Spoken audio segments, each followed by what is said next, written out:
Assalamu alaikum, rahmatullahi wa barakatuhu. I want to share some short benefit from this class I'm taking on Al-Wala wa Bara. Periodically, sometimes I share a little bit from it, especially when I come across something that really touched me right here. So, in this little short section, where it kind of really discuss how we should have loyalty towards Islam, loyalty to Allah, loyalty to Rasulullah sallallahu alaihi wasallam, and just to this deen and to the Muslims, and just sometimes reflecting on the weight that we carry on our shoulders by being representatives of the Deen of Islam. And if you really just sit back and reflect and think sometimes, what is my obligations towards this Deen? Just sit back and really think about your obligations. What are the requirements? What are you required to do as a Muslim? How are you supposed to carry yourself as a Muslim? And once you sit down on those type of thoughts, then remain loyal to Allah Azza wa Jal, Rasulullah sallallahu alaihi wasallam, what he came with, and his deen and Islam, and remain loyal to your obligations. Just the weight of being Muslim, seriously, in totality. Just sit back and think about that. What are my obligations as a Muslim? How am I required to act? How am I required to live? How am I required to deal with others, Muslim and non-Muslims? And once you come to a conclusion, remain loyal to what you're supposed to be. And this world would truly be a different place. And if we all done this. But even at the end of the day, we still have to take some accountability and hold ourselves accountable in a major way and actually change for the better. Even if we all good, there's always room for improvement. So in this section, it's called Forging Unity, right? Vitality of Al-Wala al-Bara. So it starts off the concept of Al-Wala, loyalty, and Al-Bara, disavowal, right, are fundamental elements of the Muslim community. So this is a fundamental element, fundamental principle, right, for the Muslim community, to Al-Wala wal-Bara. This is a fundamental principle, element of the Muslim community, which creates a cohesive coalition.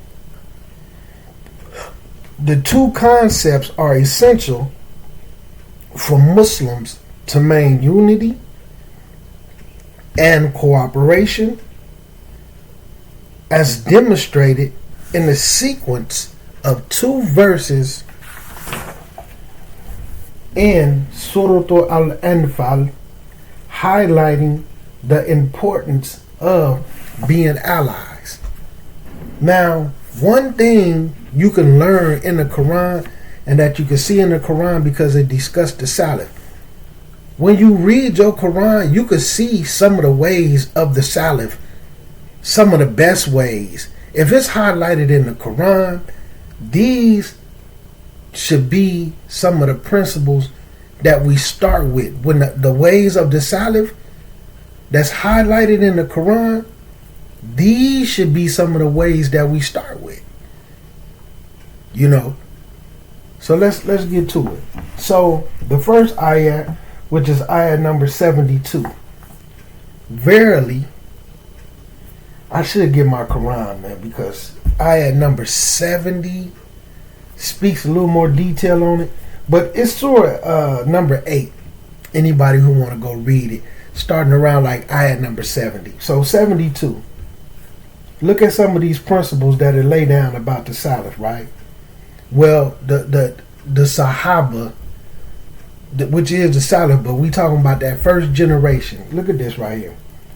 Verily, those who believed and immigrated, okay, the ones who left Mecca and moved to Medina, all right, and strove hard, right? They strove hard and they fought with their properties and their lives in the cause of Allah, as well as those who gave them asylum and help. These are the allies to one another. So, one, you could see those Muslims from Mecca that was moving to Medina, but not only was they moving, they went to war. They gave everything that they did, and they strove hard.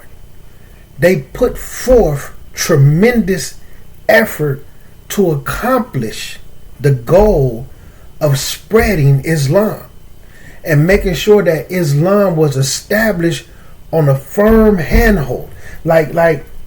So they strove hard in accomplishing this.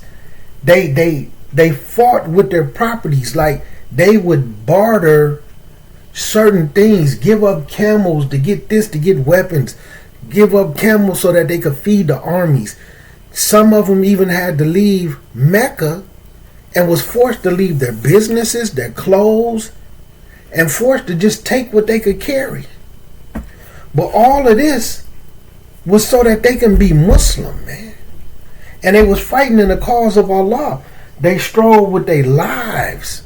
They was willing to be martyrs. They was willing to die for the deen of Islam to be spread. Okay? This is some of the principles of that first generation of Muslims. But then on top of that, where it says, as far as the ones who was in Medina, who gave them asylum, gave them a safe place to come to. They gave them help. They housed them, helped them get married, helped them establish businesses. This is Islamic brotherhood, man. You see the foundations of brotherhood laid out in this Quran ayat. So this is the Quran speaking on them, right? And it's saying these are allies to one another. This is the foundation of brotherhood and sisterhood. These is the principles of al-wala. They was loyal to the deen. They was loyal to Allah, His Messenger, and to this deen of Islam, and then to each other. Pure loyalty. Some of the ones that was coming from Mecca to Medina, they didn't even know them. They didn't know one another, but they treated each other the same way that they would treat their own blood relatives. All for the purposes of establishing and spreading Islam. That loyalty to the commandments of Allah Azza wa Jal. So again, man, what can we take from this? And like we look at ourselves, who are we willing to put our life on the line? And we're not talking about to some cause that's not just. But what are we willing to put on the line? Are we willing to give up our lifestyle to further the cause of the deen of Islam? Are we willing to sell our luxury cars and bust down to another car just to have money to establish a masjid and bring teachers in? Are we willing to give up this and give up these luxuries and then pocket that cash and establish a Muslim community upon a firm foundation of righteousness and loyalty, Allah, to the Deen of Islam and each other? Because this is what they did. And that brotherhood was established. They didn't even know them men, and they gave them asylum and helped them in any type of way. Even when it came time for the fisticuffs. They put their life on the line right along with their brothers and sisters in Islam. Look at this next Quran ayat. Now this next Quran ayat is powerful. It's powerful. And I'm going to try not to break it down. And I'm going to let the book break it down, because it do beautifully. I might add a few points and things in. But check this out. So now this is going into ayah number 73.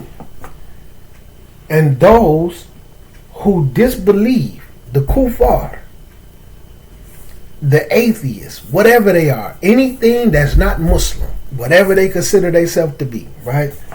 Even if they call themselves some type of Islamic offshoot, okay? And those who disbelieve, they are allies to one another. They're going to stick together and work against the Muslims, right? And if you, right, Muslims of this whole world collectively, the whole Muslim Ummah, this is what Allah is telling us in the Quran, right? And if we don't do so, if we don't stick together and be allies to one another, the way that the kuffar stick together on us, right? If we don't do the exact same thing as a Muslim Ummah, right? There will be great fitna in the world, right? Great fitna in the world and oppression on earth, and a great amount of mischief and corruption. And some of the tafsirs say there will be an unlimited amount of evil. There will be an unlimited amount of evil. The only thing that can stop this, bring it down to a minimum, if all the Muslims come together and be allies to one another. We're going to stick together even when we have differences. Just like when you have families, right? They might fight and argue amongst each other in the house, but when they step outside, they're going to stick together and aid and assist one another. You know, at least they should. That's how we should be as Muslims. The principle and the foundation of how Muslims supposed to be with one another is laid down in that first ayat. We supposed to strive hard to establish and spread Islam and paint a beautiful picture with our actions and characters of what Islam is supposed to be like. You understand? We supposed to be the example. And when you truly understand everything that Islam comes with, you know it has the answer for everything. It has the answer for all the social ills in society, right? It has the answer to all of this stuff that's going on with marriages and people trying to get married. Islam has the answer. It's just people who not loyal to what this deen come with, and they loyal to themselves and they loyal to their own ways, they corrupt the system. So like it's saying, there's going to be a lot of mischief and a lot of corruption. if the Muslims don't come together and become allies to one another, because look at the time when the Muslims was weak and they was under persecution. It took loyalty to this deen and a proper understanding of how to implement Islam for them to grow and stick together to establish Islam to where Islam is as strong as it is in numbers today. And it's still growing in numbers. But this all had to start with what? Al-Wala wal-Bara. They stayed away from all that kufr, the Bara part. They didn't allow any of this to taint what we supposed to be up on. Daki.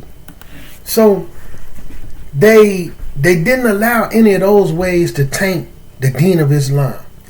Like one short story, some people, if not everybody, should be familiar with this. When the brothers from Mecca moved to Medina, there was one brother from Medina. He told the Muslim from Mecca, because the Rasul paired them up. I'm going to put you with you, or I'm going to put y'all with him, I'm going to put y'all with him. You show them the law of the land, they're going to teach you the deen of Islam. Okay? Y'all going to work together. Y'all partnered up. So he told the Muslim from Mecca that he was partnered up with, you can have half of everything that I got.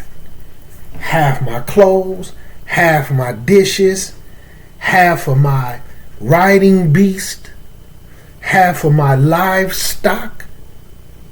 You can have half of everything that I have. Even where the brother had 2 wives.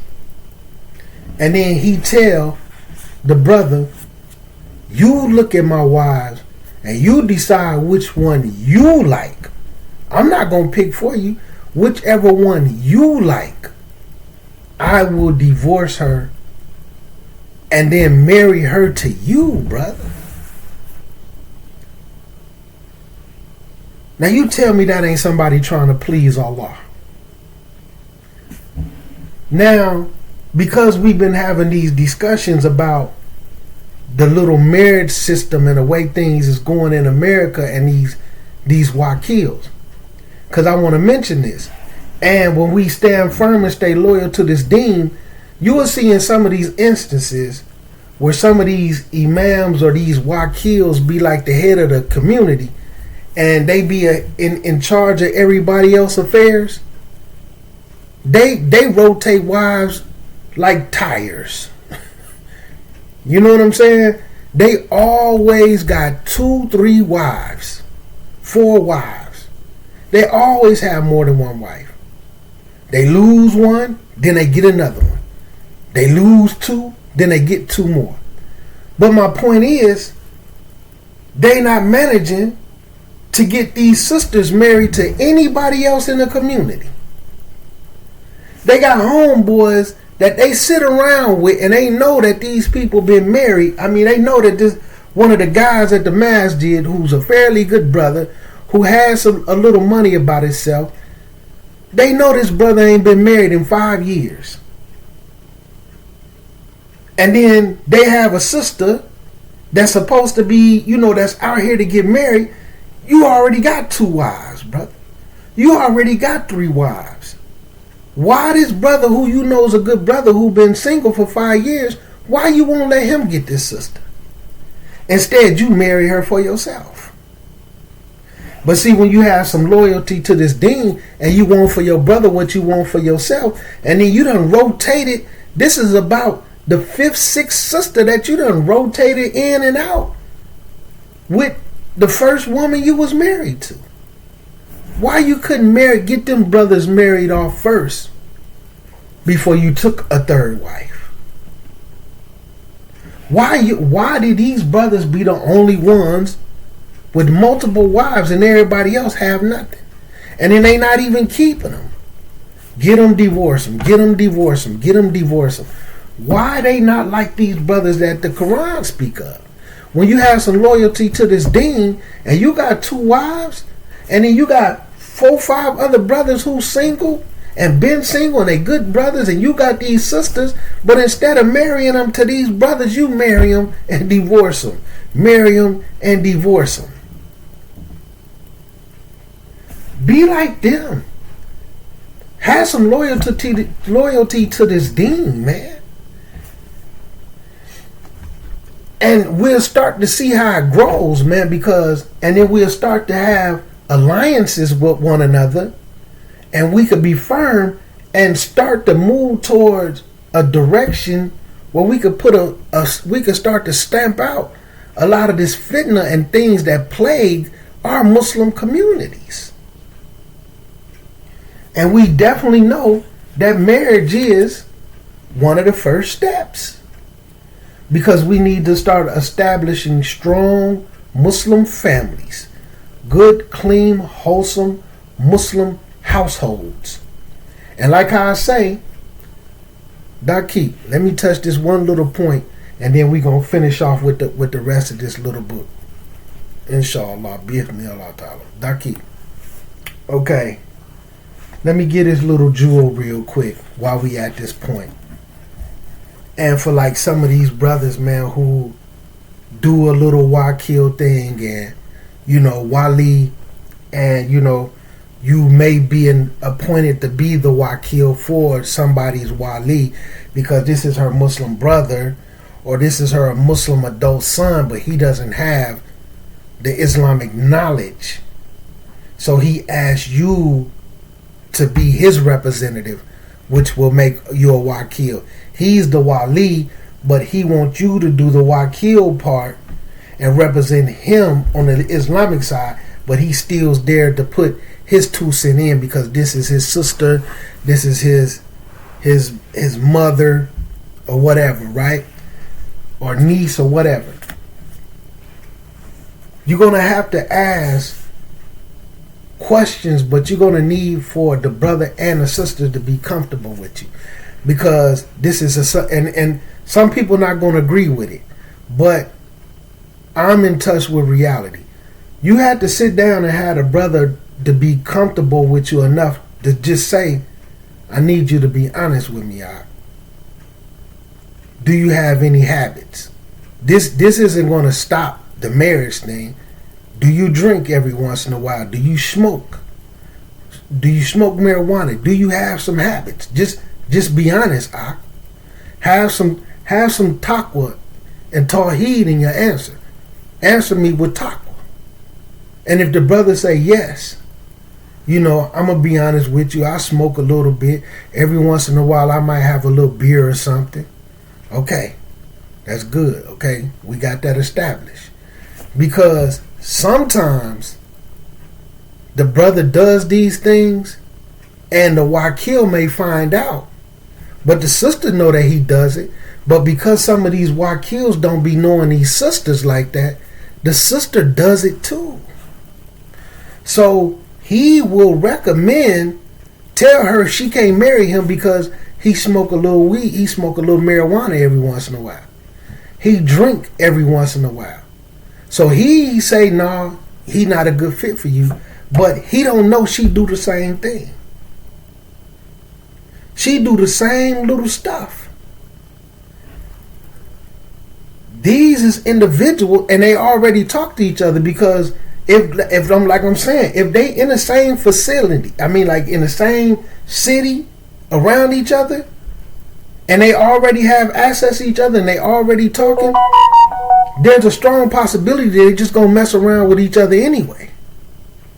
Because they already do certain things. So they probably just gonna get together anyway, and then they just gonna keep their affairs private, and then you don't talk to her because this is something that I do, even with the sister. Sister, I need you to be honest with me. Do you have some habits? Are you a weed addict? Like, is this just something you do every once in a while, or you got to have it as soon as you wake up? because this is something she gonna need to be honest about. And when they comfortable with you, they will be honest with you. And just because it's another brother who had the same habits or whatever, and you got to make dua for them, but these is two people that, and they already talk and they already like each other.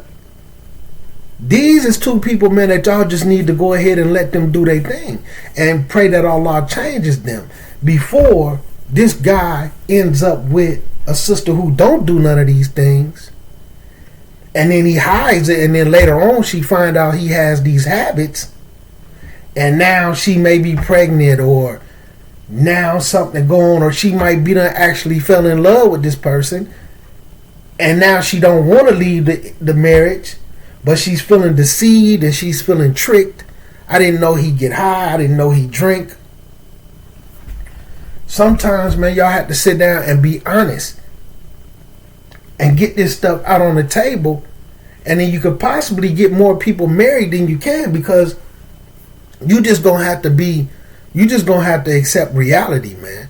In this day and time, in 2025, you're gonna have gang banging, drug selling, drug using, alcoholic, bank robbing Muslims.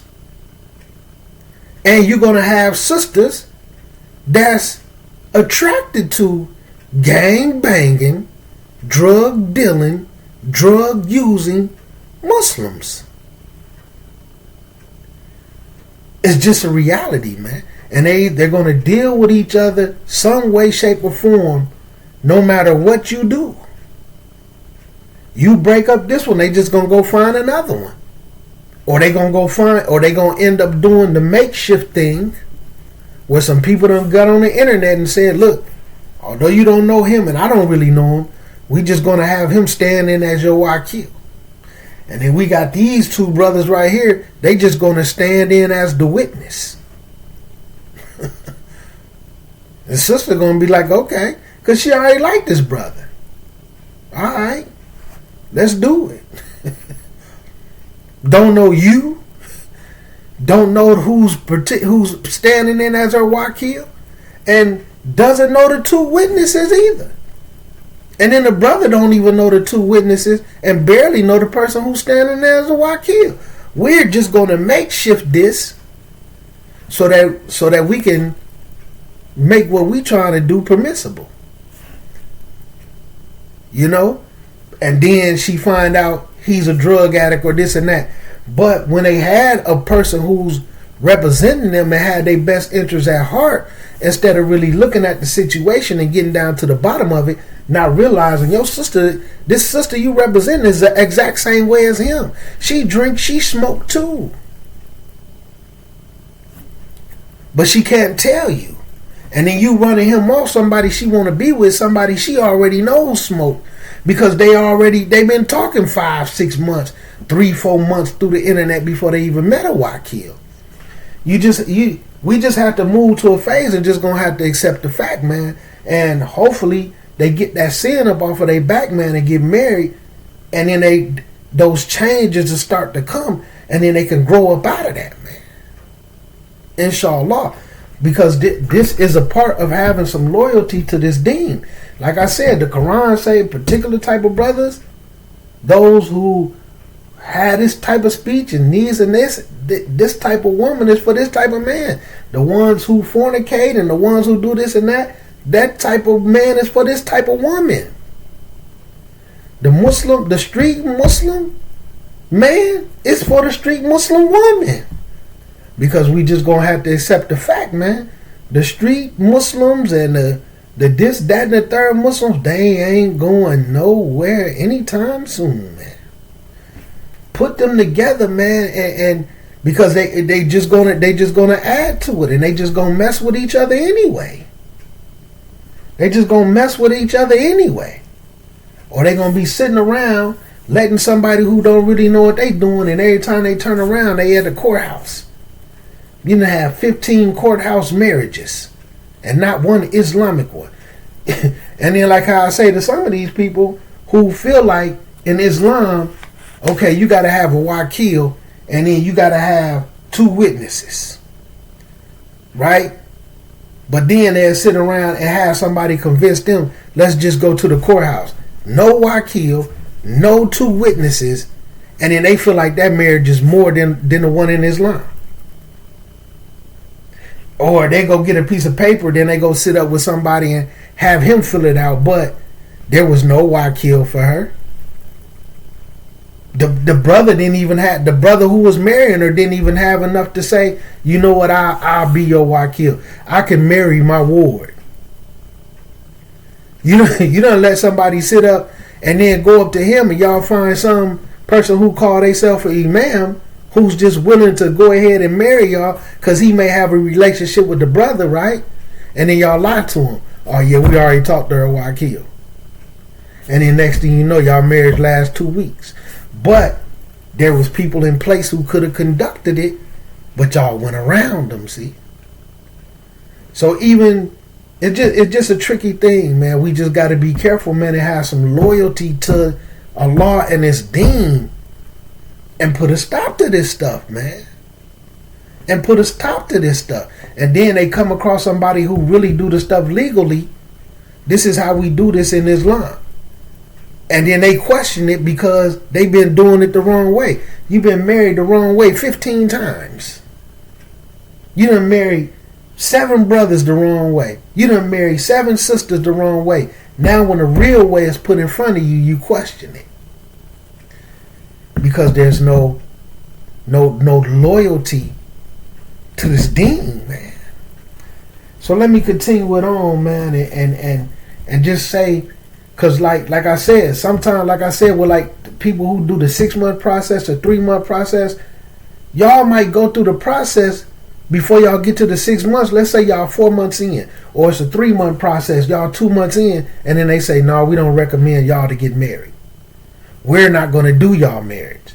That's why they take you through the process, not to see if y'all a good fit, to see if they're willing to marry y'all in a masjid. They could tell you no. Y'all not going to work. You don't make enough money. Sister, you don't know enough deen. You wear the wrong colors. You think that's going to stop these people? And these people might already be together? It's just, we just going to have to, man, like I say, man, we just going to have to figure it out, man. So, again, continuing on, and it's just a couple of paragraphs, right? So, it's saying, the sequence of the verses from Surah Al-Anfal serve as a powerful reminder to the believers of the importance of unity and alliance amongst themselves. Furthermore, it highlights the crucial role that loyalty, cooperation, and support play in their collective strength and ability to face the challenges that the disbelievers pose. Subhanallah Adhim.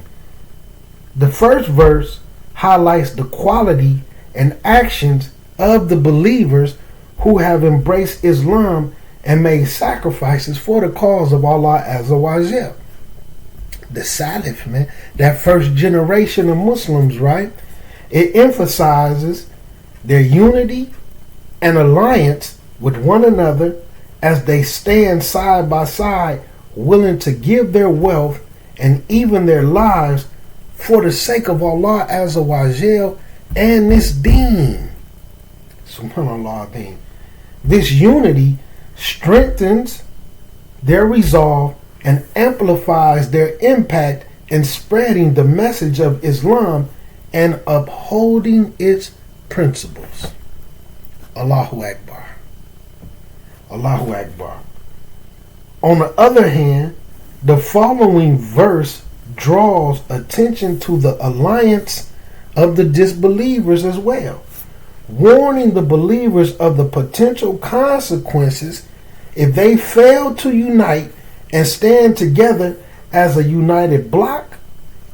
It's conditions that if the believers do not establish a cohesive alliance, the disbelievers will continue to be allied with one another, and this could lead to fitna, encompassing various forms of strife, wars, battles, polytheism, which is basically having multiple beliefs, right? Believing in multiple deities, just shirk. You know what I'm saying? Shirk, idol worship, multiple beliefs. Furthermore, it warns of the resulting oppression and corruption and mischief that will prevail the earth. All this Quran ayat is giving us this right here. And I even read like some different tafsirs and different explanations how it was saying how even to the point where this stuff is part of one of the effects of this will be the spreading of all different forms of diseases that Allah Azza wa Jal will send down as a punishment. Why? Because it's going to break down that institute of marriage. The kuffar is going to break down the institute of marriage. Where you look at the kuffar right now is more or less a hookup culture. And it's a transactional hookup culture. You paying bills, you can get some. You taking the 5-star restaurants, you can get some. And there's just multiple sex, same sex happening. And a lot of people just not protecting themselves. And like I say, with the way that the internet give access to the world, you got people who flying overseas for hookups. You got people traveling to this city, traveling to that city to hook up. People with money putting women on planes, putting them on the buses, on trains for hookups. And you actually have Muslims involved in that now.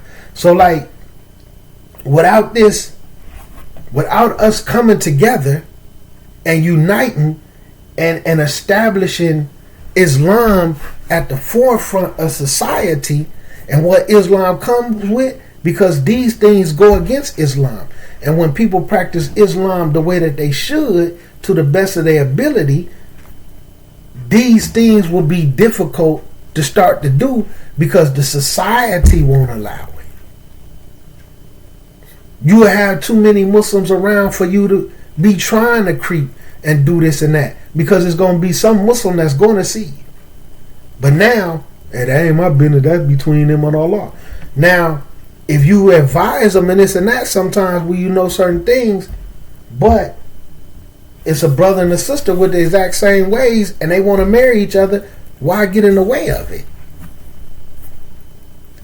Why get in the way of it? Like, you just got to do the best of your ability, man, and we got to move towards changing this. Because like I said, I've been in masjids in a bigger city where they literally had 25 single brothers and 40 single sisters. And the thought of trying to pair them up together never even crossed their mind.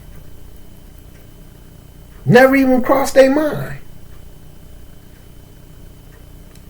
You know, too much. And you know, it's just unfortunate, man. So let me close it out, man. So the sequence of the verses serves as a wake-up call for the believers, reminding them of the grave consequences of disunity and disintegration, right? It highlights the urgent need for them to unite, collaborate, and support one another to confront the challenges posed by the disbeliever. The message is clear: only through a united front,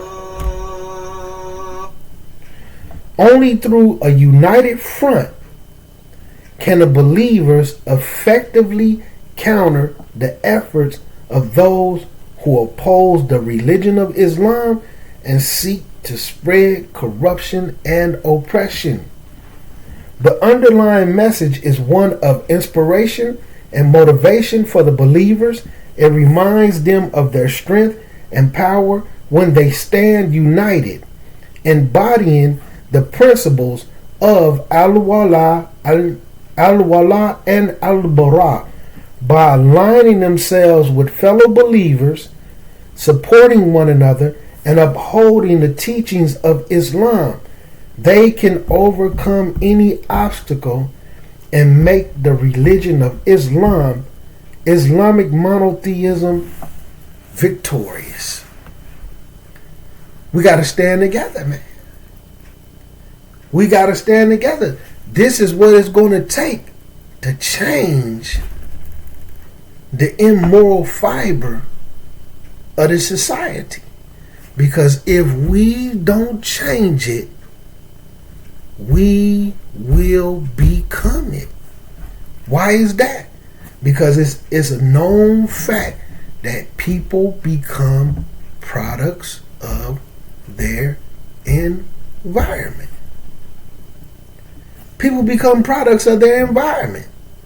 And if you don't 100% become a product, you will be affected with it enough that the dust of the environment you live in will definitely get on you. So anyway, man, assalamu alaikum rahmatullahi wa barakatuhu, and may Allah be with us all and guide us all and help us all just strive to become better Muslims, man, and think about our obligations. You know, what it is that we are required to do. And everybody gonna fall into some sins. You just got to know what you got to do to get those sins off of you. And then what's the intention behind you doing what you're doing? When you falling into a sin, what is your intentions? Is this something that you're doing for the moment that's going to lead to some Islamic good? Or is you just up to no good? You know. But anyway, man, assalamu alaikum rahmatullahi wa barakatuh.